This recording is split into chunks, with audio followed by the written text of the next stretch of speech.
At the family reunion in front of 50-plus relatives, my dad put his arm around me and introduced me as the mistake we kept. But hey, at least he turned out okay, while everyone laughed uncomfortably. I didn't make a scene. I just quietly left, blocked every single family member's number, and moved across the country without telling anyone. 2 years later, they hired a private investigator to find me because I disappeared without explanation. I, 29 male, am an actuary. If you don't know what that is, it basically means I calculate risk for a living. I look at data, assess probabilities, and tell companies how likely it is that a disaster will happen.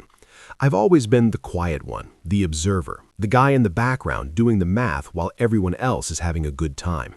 In my family, I was the invisible child. My older brother was the star athlete, the charismatic entrepreneur who failed at 5 businesses, but was always celebrated for trying. I was just there, reliable, boring, the one they called when they needed tech support or a cosigner, but never the one they called just to chat. I never realized just how much they looked down on me until the barbecue. It was our annual family reunion at my parents' lake house in Michigan.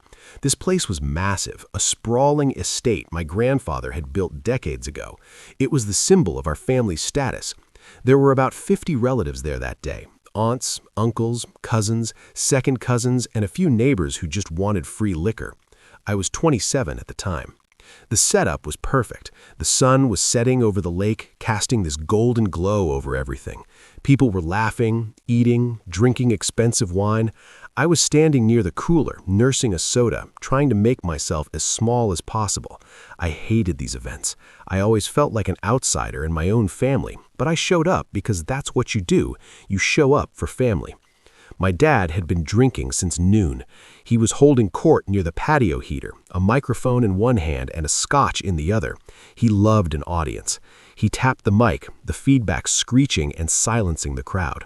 Everyone turned to look at him. He was flushed, sweating a bit, grinning like a guy who owns the world.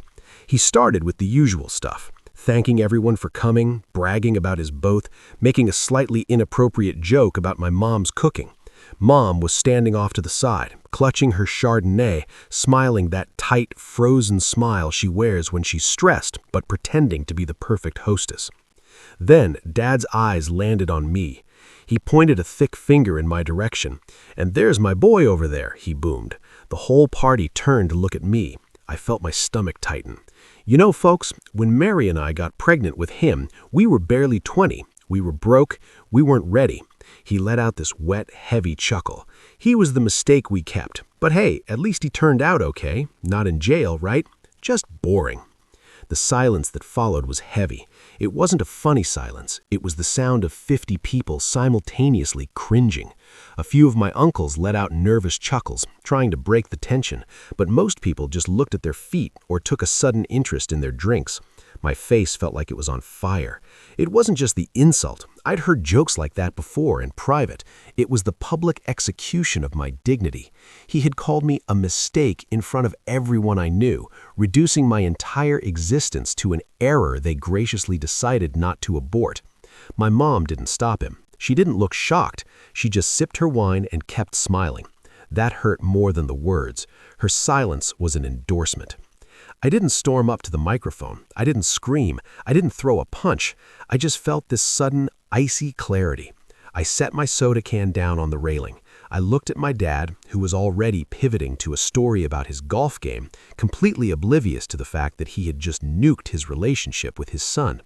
I turned around, walked through the sliding glass doors, grabbed my car keys off the kitchen counter, and walked out the front door. I got in my car, backed out of the long driveway, and drove. I didn't stop until I was 3 states away. That night, in a cheap motel room off the interstate, I made a decision.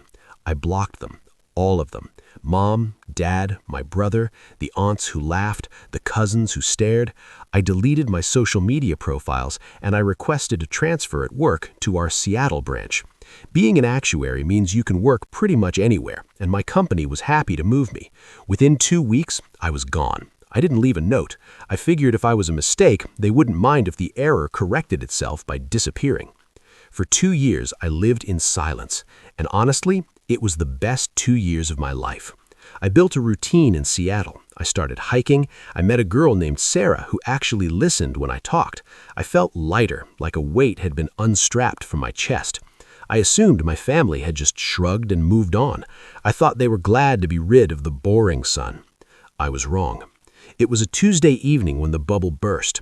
I was coming home from the gym, tired and ready for dinner, when a gray sedan pulled up next to me in my apartment complex parking lot. The window rolled down, and a guy in a suit looked out. "My name?" he asked. I froze. My first instinct was that I was being served for a lawsuit or something. "Who's asking?" "I'm a private investigator," he said, handing me a card through the window. "Your parents hired me. They've been looking for you for 6 months." My stomach dropped. "Tell them you didn't find me." He shook his head, looking tired. "I can't do that, kid. I have a contract. But I have to ask. Usually when I track down runaways, they're on drugs or they owe money to bad people. You look like you're doing fine.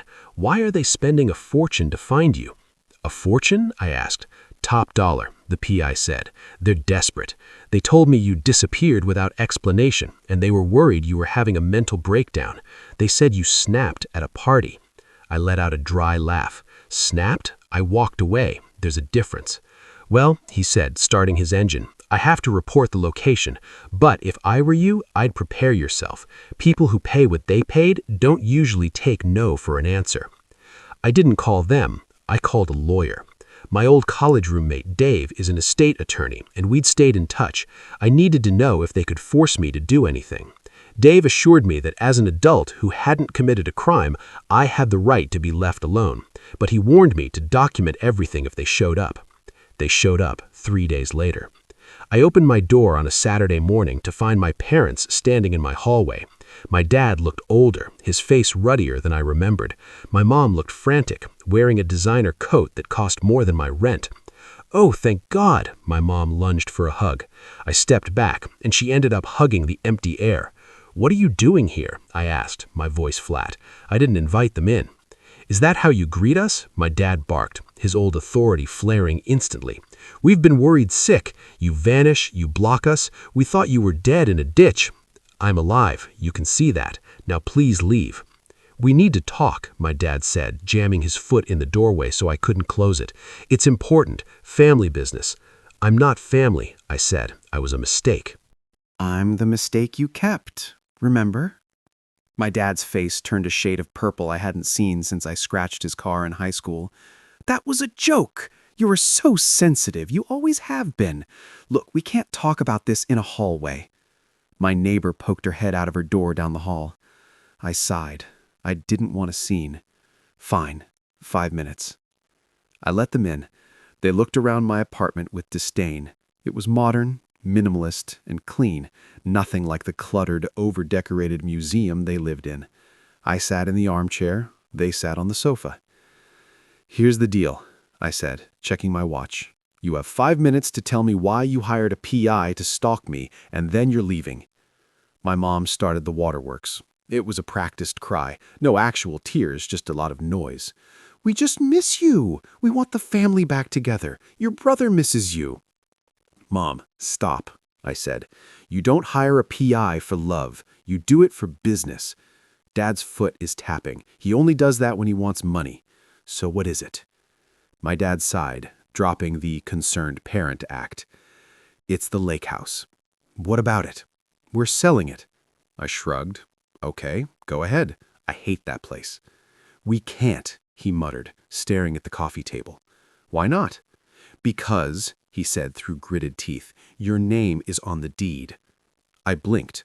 My brain, usually so good at processing data, stalled. "Excuse me?" "Your grandfather," he spat out, "my dad. When he died, he put the house in a trust, an irrevocable trust." "I know that," I said. "He told me before he passed that he wanted the family to always have a gathering place." "Yes, well," my dad shifted uncomfortably. "The terms of the trust were specific. He made you the sole beneficiary upon your 25th birthday. We were the trustees until then. We were supposed to transfer the title to you 3 years ago." The room went dead silent. The pieces clicked into place with a terrifying precision. My grandfather, the only man in that family who ever actually respected me, knew exactly what he was doing. He knew my dad was reckless with money. He knew my mom was an enabler. He had bypassed them completely and given the family's biggest asset, a property worth millions, to me, and they had hidden it. So, I said slowly, letting the anger simmer, for the last 4 years, since I turned 25, you've been acting as owners of a property that belongs to me. You didn't tell me. You let me believe I was a guest in my own house. We were protecting you, my mom interjected, leaning forward. You were young. You wouldn't have known how to handle an estate like that. The taxes, the maintenance, it's a burden. You lied, I said, and now you want to sell it. Why? My dad stood up and started pacing. Business has been tight. The market shifted. We have some liquidity issues. A developer has offered $4 million for the land. They want to tear it down and build condos. We need your signature to dissolve the trust and approve the sale. And the money? I asked. Where does the $4 million go? Well, obviously it goes to the family accounts to settle debts. My dad waved his hand as if this were obvious. We'll set you up with a nice little nest egg. Maybe $50,000. A down payment on a place like this. The audacity was breathtaking. They had concealed my inheritance, treated me like garbage, publicly humiliated me, and now they wanted me to sign away a $4 million asset so they could pay off their debts and give me a scrap. No, I said. My dad stopped pacing. What did you say? I said no. I'm not signing, I'm not selling, and I want you out of my apartment. You ungrateful little... My dad took a step towards me, his fists clenched. I raised you. I fed you. That house is mine by rights. My father was senile when he wrote that trust. Get out, I said, standing up. I'm 6'2". My dad's 5'9" on a good day. He stopped. If you don't sign, he hissed, his eyes narrowing, we will make your life a living hell. We'll sue you for mismanagement. We'll claim you abandoned the property. We have lawyers who will bury you in paperwork until you're broke. Get out. They left, but not before my mom dropped the tearful act and glared at me with cold, hard eyes. You're destroying this family. I replied, you did that years ago, and slammed the door. I immediately called Dave. We have a problem and a massive lawsuit. I thought that was the end of it. I thought we'd just fight it out in court. I was naive. The next few months were a masterclass in entitlement and dirty tricks. My parents didn't just sue me, they went scorched earth. Their first move was to file a petition in Michigan claiming I was mentally incompetent. They used my sudden disappearance and withdrawal from society as evidence that I was unstable and unable to manage the trust. They wanted my dad reinstated as the permanent trustee with full power to sell the house. I had to hire a forensic psychiatrist to evaluate me. Do you have any idea how humiliating it is to sit in a room for 4 hours answering questions to prove you're not crazy just because your parents want your money? I had to get affidavits from my boss, my colleagues, and even Sarah to prove I was a functioning member of society. It was invasive and expensive, costing me thousands in legal fees before we even stepped into a courtroom. Then they tried to sabotage my job. My boss called me into his office one morning, looking grim. He had received a series of anonymous emails claiming I was embezzling company funds and using company software for personal gain. I know this isn't true, my boss said, sliding the printouts across his desk. But, my name, HR has to investigate. It's protocol. I felt sick. Being an actuary relies entirely on integrity. An accusation like that could end my career. Fortunately, my paper trail is impeccable. It took a week, but the IT department traced the emails to an IP address in Michigan, my parents' home internet. My boss was furious on my behalf, but the stress was eating me alive. But the lowest point, the moment I decided I wasn't just going to defend myself, but destroy them, happened when I flew back to Michigan for a deposition. I was staying at a hotel near the courthouse. I was in the lobby getting coffee when a uniformed police officer walked in. It was my uncle, my mom's brother, who's a sheriff's deputy in the county. He wasn't on duty, but he was in uniform. My dad was with him. They cornered me by the elevators. We need to have a little chat, my uncle said, resting his hand on his belt. Not on his gun, but near it. a subtle intimidation tactic. "I'm not talking to you without my lawyer." I hit the elevator button repeatedly. "Listen, son, you're upsetting your mother. You're making a mess of things. Just sign the papers. You don't want legal trouble here. We can find all sorts of reasons to detain someone who's disturbing the peace." "Are you threatening to arrest me for not giving my dad $4 million?" I asked, pulling out my phone, "because I'm starting a live stream right now." I held the phone up. My uncle's eyes darted to the camera, then to the few people in the lobby watching. He backed off immediately. "We're just concerned family," he muttered, grabbing my dad's arm and pulling him away. I went up to my room shaking. I called Dave. "Take the gloves off," I said. "I want to know everything." Being an actuary, I deal in facts. I deal in numbers. Started digging into the financials of the trust. Since my parents were trustees for years, they owed a fiduciary duty to the beneficiary, me. They were required by law to act in my best interest. I hired a forensic accountant. It cost me a significant chunk of my savings, but it was worth every penny. What we found was staggering. The lake house wasn't just a vacation home, it had 3 guest cottages on the property that were rented out seasonally. My grandfather had set that up to pay for the property taxes and maintenance so the house would never be a burden. For the last 4 years, the income from those rentals, roughly $150,000 a year, hadn't gone into the trust account. It had gone directly into Prestige Consulting, LLC, a shell company registered to my dad. He had been siphoning the profits to pay for his lifestyle. But it got worse. We found loan documents. 2 years ago, my parents had taken out a home equity line of credit, HELOC, against the lake house for $200,000. To do that, they had to sign as the owners, but they weren't the owners. The trust was. They had forged documents to make it look like they had the authority to leverage the property.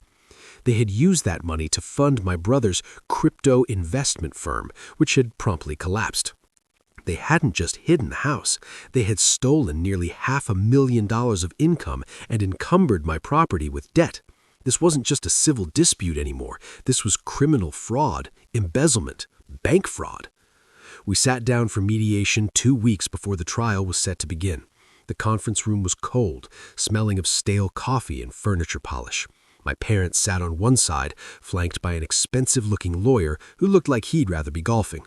My brother was there too, looking angry and entitled, glaring at me like I was the thief. I sat with Dave and my forensic accountant. I didn't say a word. I just watched them. My dad looked smug. He thought the mental incompetence angle was working because I looked tired. He thought he was going to win because he always won. "We're willing to offer a settlement," their lawyer said, sliding a paper across the table. "Narrator signs the sale approval. The parents keep the proceeds to pay off the debts in the mortgage. Narrator gets $50,000 for his trouble and signs a non-disclosure agreement." Dave didn't even look up from his papers. He just reached into his briefcase and pulled out a thick black binder. He slid it across the table with a heavy thud. "What's this?" my dad asked, scoffing. "That," Dave said, his voice calm and lethal, "is a forensic audit of the trust from 2018 to the present. Tab 1 details the rental income you diverted to your personal LLC. Tab 2 contains the loan documents where you forged the title verification to get a HELOC on a property you didn't own. Tab 3 is the affidavit from the bank manager confirming you represented yourselves as the sole owners." My dad's face went pale. It wasn't a gradual fade, the color just drained out of him instantly. My mom stopped scrolling on her phone and looked at the binder like it was a bomb. "We are countersuing," Dave continued, "for breach of fiduciary duty, conversion, civil fraud, and unjust enrichment. We are also preparing to file a police report regarding the bank fraud. That is a federal offense, by the way. And since your brother-in-law, the deputy, tried to intimidate my client, we'll be filing a complaint with the sheriff's department and the state police." "You wouldn't," my mom whispered, her voice trembling. She looked at me, her eyes wide of horror. "You wouldn't put your father in jail. We're family." I leaned forward, looking her dead in the eye. "You tried to have me committed to a psych ward so you could sell my house. You tried to get me fired. You called me a mistake in front of everyone we know. You stole $500,000 from me. Why wouldn't I? I am your father, my dad shouted, slamming his hand on the table, though the strength was gone from his voice. I deserve that money. I built this family. You're a thief, I said calmly, and you're not even a good one. Their lawyer picked up the binder, flipped through a few pages, and his eyes widened. He closed it and leaned over to whisper to my dad. My dad shook his head violently. The lawyer whispered again, more urgently, gesturing to the bank fraud tab. My dad slumped in his chair, looking suddenly very old and very small. What do you want? Their lawyer asked us, his tone changing from arrogant to defeated. Everything, I said. Here is the settlement we reached. It was brutal. It was specific and it was absolute. First, my parents resigned as trustees immediately. Second, they had to repay the $600,000 they had stolen and mismanaged. Since they didn't have the cash, because they spent it all on appearances, they had to liquidate their assets. They had to sell their own home, the house I grew up in. They had to sell the boat. They had to sell my mom's jewelry. Third, the sale of the lake house to the developer was canceled immediately. I kept the house. Fourth, my brother was removed from any potential future inheritance from the trust, not that there was much left. Fifth, a permanent restraining order. They are not allowed to contact me, come within 500 feet of me, or step foot on the lake house property ever again. They signed. They had no choice. The alternative was us handing that binder to the district attorney, and their lawyer made it very clear that my dad would be looking at 5 to 10 years in prison for the bank fraud alone. The fallout was spectacular. Because they lost their main house, they lost their status in the community. They had to move into a 2-bedroom rental apartment on the bad side of town. The gossip mill, which my mom had fueled for decades, turned on them viciously. Everyone found out why they lost the house. Everyone found out they had stolen from their own son. My brother called me once, screaming into the phone that I was a monster, that I had made our parents homeless, that I was selfish. You're welcome to house them. Considering the stolen money was used to fund your fake business, you owe them. He hung up and hasn't called back. Last month, I went back to the lake house for the first time in 3 years. It was quiet. The air smelled like pine and water. I walked out to the patio where the reunion had happened. I stood exactly where my dad had stood when he made his toast. I looked out at the water, holding a beer. I thought about the mistake. I decided to keep the house. I don't live there. I still love Seattle, but I'm not selling it. I'm currently working with a contractor to renovate the guest cottages. I'm turning the estate into a retreat center for people recovering from toxic family dynamics and narcissistic abuse. I'm setting it up as a nonprofit. It seems fitting. The asset they tried to use to destroy me will now be used to heal people damaged by people like them. I didn't get an apology. I didn't get a tearful reconciliation. But standing there, owning the ground beneath my feet, knowing they could never touch me again, that was better than any "I'm sorry." They called me a mistake, but in the end, the only mistake they made was underestimating the quiet guy who knows how to calculate risk. If you enjoyed watching my family empire crumble and want to see more stories where the quiet guy wins, make sure to subscribe because unlike my inheritance, this content isn't hidden.